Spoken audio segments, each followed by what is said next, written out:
Ukraine के हर शहर पर रूस ने हमले तेज किए हैं।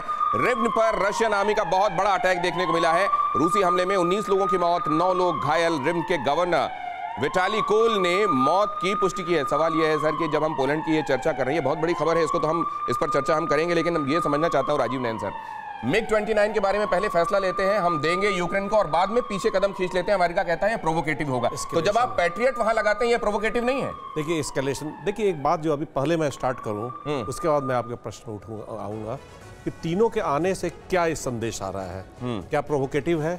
मेरा मानना है कि देखिए कहीं ना कहीं जो अभी सिन्हा साहब ने बात कही कि वार्ताएं हो रही हैं और वार्ताएं में लोगों का कॉन्फिडेंस बढ़ रहा है कि अब टर्मिनेशन की तरफ लाना आवश्यक है। और इजराइल की बात उन्होंने बहुत अच्छी भूमिका बताई कि इजराइल यूक्रेन में इतने ज़्यादा ज्यूज बैठे हुए हैं और जब हमला हो रहा है तो उन्हें नुकसान पहुंच रहा है। तो निश्चित ही वो चाह रहे हैं कहीं ना कहीं इसको जल्दी से अंत नहीं करोगे तो सबको नुकसान होगा। तो इसी कॉन्फिडेंस का हथियारों की मंडी से हथियार तो बिक जाएंगे ना, हथियार बिक जाएंगे, लेकिन पहुंचे कि नहीं? देखिए आपने जो बात कही कि कहा दिखाया कि वेस्टर्न हथियार आकर रोक रहे हैं, पहुंचे हैं कि नहीं? अभी इसी पर पहुंचे हैं कि नहीं, सवाल ये भी है। खबर देखिए, यूक्रेन पर हमला रोकने का पुतिन का कोई प्लान नहीं है। ज़ेलेंस्की के सलाहकार का रूस को लेकर बड़ा दावा है कि मई की शुरुआत तक अटैक करता रहेगा रूस।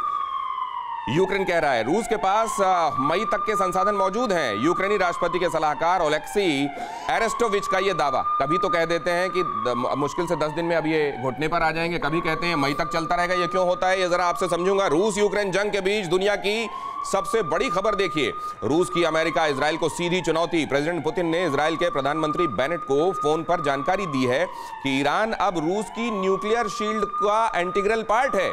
ईरान अब रशियन न्यूक्लियर शील्ड का इंटीग्रल पार्ट है, रूस ये बता रहा है। गल्फ की खाड़ी में ईरान की रक्षा करेंगे, रूस ने कहा। और वैसे भी ईरान की और रूस की मित्रता पुरानी है, और वहां भी जब कभी किसी कंट्री को कंट्रोल करना होता है, मैसेज देना होता है, तो वो ईरान के जरिए होता है। और अब ये बात और स्थापित रूप से, औपचारिक रूप से सामने आ रही है। इसके निहितार्थ क्या है गोयल सर?